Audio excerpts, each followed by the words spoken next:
Kule Twitter kuna msichana anaitwa Sharon Godwin ama Alumbe Official, ndio jina analotumia kwenye Twitter. Bio yake inasema kwamba ni loud and outspoken, queen of pep talk, preacher ma. Inaonesha location yake ni Kampala, Uganda.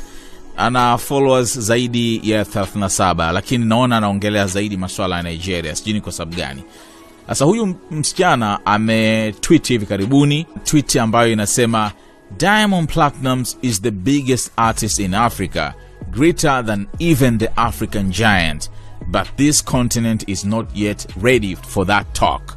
Kwamba Diamond Platnumz ni msanii mkubwa zaidi Afrika, mkubwa hata kumzidi the African giant, yani kwa maana ya Burna Boy. The African giant ni aka ya Burna Boy, lakini bara hili halipo tayari kwa mazungumzo kama haya. Huyu Sharon aliongea mawazo yake tu, ni mtazamo wake yeye. Wa Nigeria, kwa sababu pia watu wa Nigeria wanamfollow sana, wakawa wamecatch kitu na mjadala umekuwa mkubwa sana hadi kwenye peji kubwa kabisa za Instagram kule nchini Nigeria. Kwa mfano kama hii inaitwa Gossip Mill Niger ambayo ina followers zaidi ya 1,000,000. Wakawa wame screenshot hiyo tweet ya Sharon Godwin na kuandika Tanzanian singer Diamond Platnumz is the biggest artist in Africa. He's bigger than Burna Boy, lady says on Twitter. Unaona? So Sharon amezua mjadala huu kwamba yeye kwa mtazamo wake Diamond Platnumz ni mkubwa zaidi Afrika, msanii mkubwa zaidi Afrika kumzidi hata Burna Boy mwenyewe. Kwa hiyo maoni ni mengi sana hapa. Kuna wa Nigeria zaidi ambao wanavuta upande wao, lakini kuna wengine ambao wanakubali kwamba Diamond kutokana na namba zake ni mkubwa zaidi. Lakini pia kuna wa Tanzania ambao nao wamekuja kutetea cha kwao. Kwa hiyo maoni ni mchanganyiko. Kuna wale ambao wamekubali hii tweet kwamba ni ukweli, kwamba Diamond Platnumz ni mkubwa kuliko Burna Boy, na kuna wengine ambao hawakubaliani nayo, kubaliani na hiyo tweet. Nitakusomea baadhi ya comments ambazo watu wanazisema hapa. Japokuwa Nigeria wengi wameonesha kutokubaliana na hiki ambacho amekisema. Kuna mwingine mpaka anasema eti Diamond hawezi kulingana hata na Rema. Kama anasema Diamond is yet in the level of Rema, talk less of Grammy nominee. Huyo anaitwa Jason anasema most of Nigerian artists give Diamond collabos because they know he is the real booster. Check it out. Patoranking featuring Diamond, Platnumz Love You Die, Bracket featuring Diamond Platnumz Alive, KC featuring Diamond Lovebot, YJ featuring Diamond Coco Baby, EO featuring Diamond Loving You, and thing you should know is Chris Beats album. The guy knows to vie with the stage, and he got record to be the first African artist ever to win 2 MTV Emma Awards in one night. But also he's the first African artist to hit 900 million views on YouTube, and not forgetting he's the leading artist, many subscribers on YouTube, I think 2 times with those of your African giant. Kwa huyu anaongea kusema kwamba Nigeria wengi wanamshirikisha Diamond kwa sababu anawaboost zaidi na video zao zinatazamwa sana. Na of course ametajwa wachache tu, kuna collab nyingi pia ambazo Diamond ameshirikishwa na wasanii wa Nigeria kama ile ya Flavor na zingine. Kwa hiyo huyu amemtetea hivyo, lakini huyu anasema that's openly truth. Diamond able to sing any kind of music compared to those mafinyo.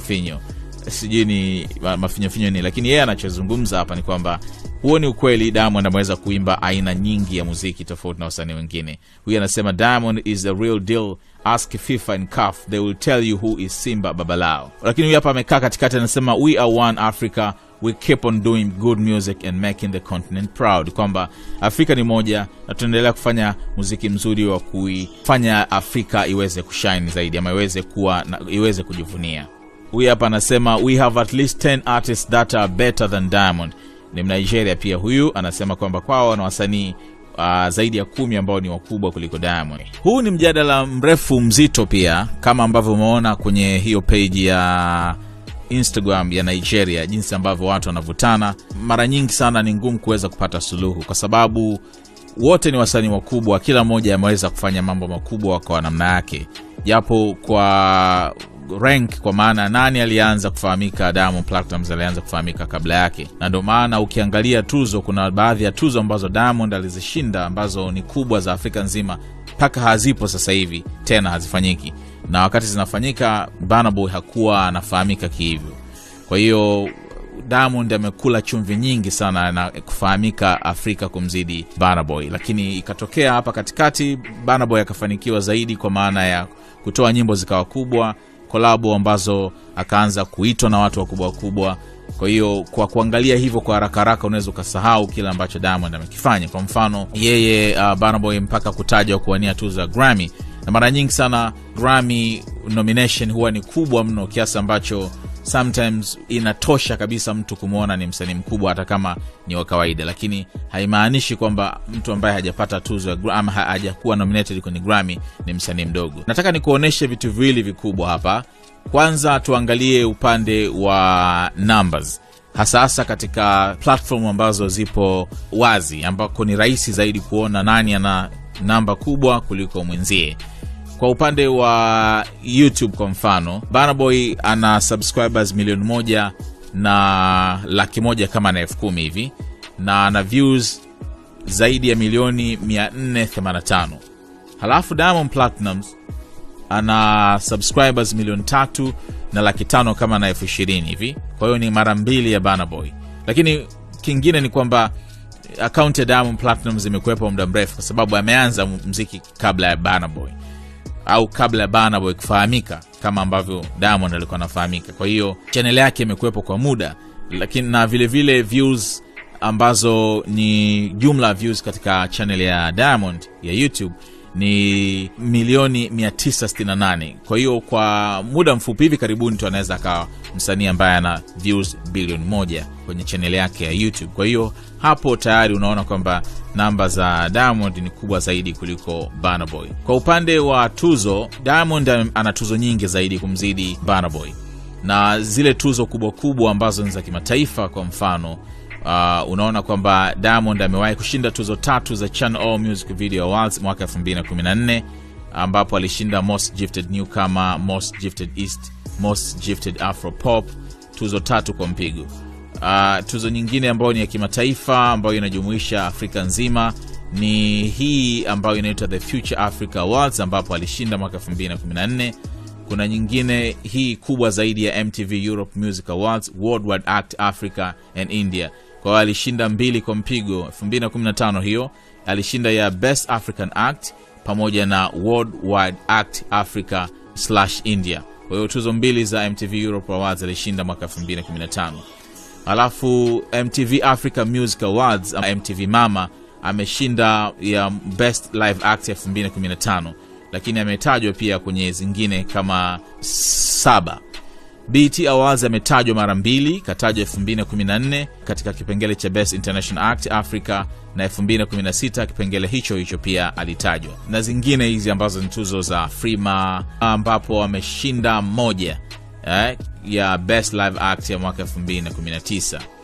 Lakini of course kuna data zipo hapa. Kwa mfano kama Freema ambayo ilikuwa 2016 alishinda tuzo kama 3 nadhani. Kwa hiyo hapa kwenye Wikipedia hawajaorodhesha hiyo. Kwa upande wa Burna Boy, upande wake wa tuzo alizoshinda, achilia mbali zile za kwao nyumbani na za wapi, zile za kimataifa alizoshinda ni pamoja na BET Awards, ameshinda mara 1 mwaka 2015 kipengele cha Best International Act. Alafu MTV Europe Music Awards, ambapo Diamond anazo 2, yeye ameshinda 1 ya mwaka 2019 mwaka jana, Best African Act alishinda hiyo. Alafu tuzo kubwa nyingine ni nomination tu, ambayo ni Grammy Awards kupitia album yake African Giant, alikuwa nominated, pamoja na Brit Awards Song of the Year pamoja na International Male Solo Artist, ambazo hata hivyo hakuweza kushinda. Lakini kuna hii ambayo alitajwa tu, ameshirikishwa na huyu jamaa anaitwa Dev, wimbo unaitwa Location. Kwa hiyo ukiangalia kwa upande wa tuzo, nani kashinda nyingi zaidi, utaona kwamba Diamond ana tuzo nyingi zaidi za kimataifa. Kwa upande wa kushirikishwa, hapa ndipo ambapo ukubwa wa Burna Boy ndio unaonekana zaidi, kwa sababu yeye ameshirikishwa na wasanii wengi wakubwa. Kwa mfano ameshirikishwa na Beyonce, of course hii ilikuwa ni album ambao kwa wasanii wengine pia. Kuna Georgia Smith, kuna ngoma ameshirikishwa na Stormy pamoja na Ed Sheeran. Kuna Lil Allen, huyu ni Mwingereza. Major Lazer pia alimshirikisha. Yeye kushirikishwa, ameshirikishwa pia na watu ambao wa kimataifa wengi zaidi. Lakini kwa upande wa collabo, Diamond tunafahamu collabo zake Neo, Rick Ross, Omarion. Kwa upande huo pia Diamond naye yuko vizuri. Kwa upande wa followers wa mitandao ya kijamii, tuanzie na Instagram. Burna Boy yeye ana followers 5.2 Instagram. Alafu Diamond Platnumz ana followers 9.5. Kwa hiyo Diamond anamzidi Burna Boy zaidi ya followers 4 zaidi, hapo anamzidi hivyo. Ni Twitter pekee ambako Burna Boy ana watu wengi zaidi, na hii ni kwa sababu Diamond sio mtu wa kutweet sana. Kwa hiyo ndio maana account yake ya Twitter bado haina watu wengi sana kama ilivyo kwa Burna Boy. Burna Boy ana followers 3.3. Alafu Diamond hajafikisha hata milioni, ana 851,000.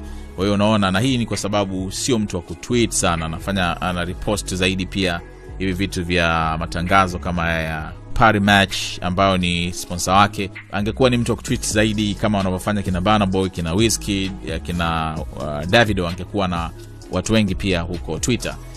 Sasa kwa upande wa hizo platform, unaona nani ambaye ana namba nyingi zaidi. Kwa hiyo ili kuweza kubaini nani ni mkubwa, inabidi uzingatie hivyo vigezo vingi kwa wakati mmoja.